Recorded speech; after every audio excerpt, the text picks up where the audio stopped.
कावन बिलाखिर पाकिस्तानियों से जान छुड़वाने में कामयाब हो गया।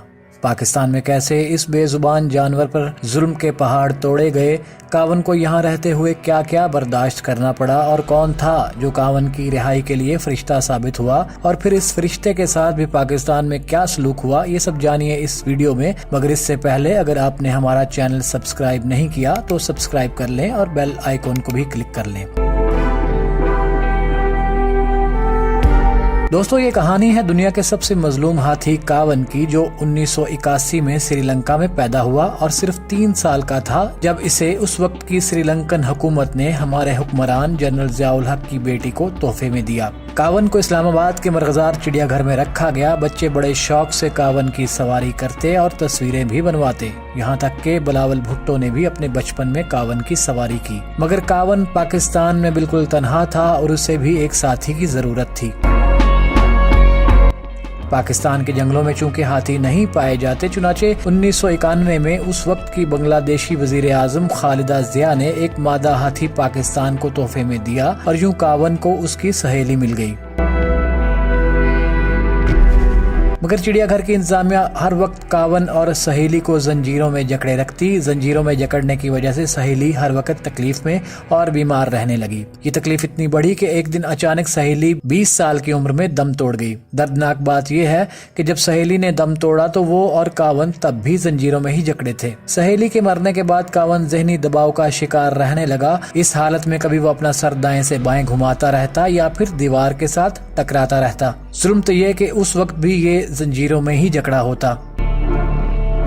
ये 2015 की गर्मियों की बात है, जब समर खान, जो अमेरिका में जानवरों की डॉक्टर बन रही थी, छुट्टियां गुजारने पाकिस्तान आई तो अपनी अम्मी के साथ इस्लामाबाद चिड़ियाघर गईं। वहां उसने कावन की अजीबोगरीब हालत देखी तो फौरन समझ गई कि कावन सख्त ज़हनी दबाव का शिकार है। उसने फौरी तौर पर फ्री कावन के नाम से ऑनलाइन पिटीशन का आगाज किया, जिस पर दुनिया भर से 4 लाख अफराद ने दस्तखत किए। दुनिया भर से लोगों ने उस वक्त के पाकिस्तानी वजीर आजम नवाज शरीफ को भी कावन को आजाद करने के हवाले से खतूत लिखे।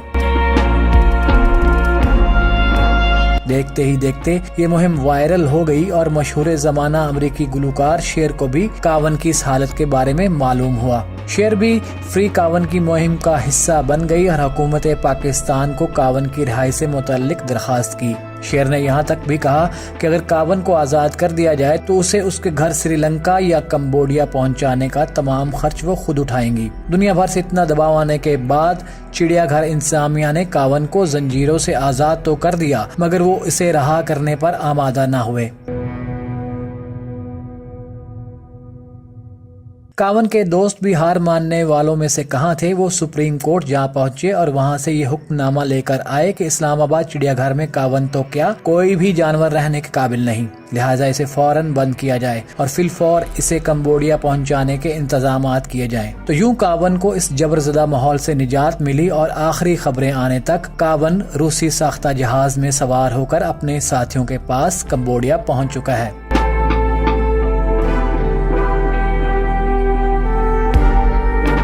अब आते हैं कावन को रिहा करवाने वाले फरिश्ते यानी शेर की जानिब। शेर अपने किसी प्रोजेक्ट को पाकिस्तान में शूट कर रही थी कि माहौलियात की वजीर मलक अमीन असलम की तरफ से उनके लोगों को धमकाया जाता है कि आप वजीर साहब से इजाजत लें वरना हम ये सब बंद कर देंगे। यही नहीं, सलमान वड़ाइट जो कि ज्वाइंट सेक्रेटरी हैं, उन्होंने भी शेर की टीम को धमकियां दी, जिसका नतीजा ये निकला कि शेर और उसकी पूरी टीम, जिसे पाकिस्तान में और भी कुछ वक्त गुजारना था, अपने शेड्यूल से पहले ही फ्लाइट बुक करवाकर जान बचाकर भागे। यह है हमारी हुकूमत का नारवा सलूक, जिनसे एक हाथी तक तो संभाला न जा सका, बल्कि इसको रिहा करवाने वाली एक नेक दिल खातून को भी मजबूर कर दिया कि वो जाते वक्त पाकिस्तान के बारे में कोई अच्छी राय कायम न करे।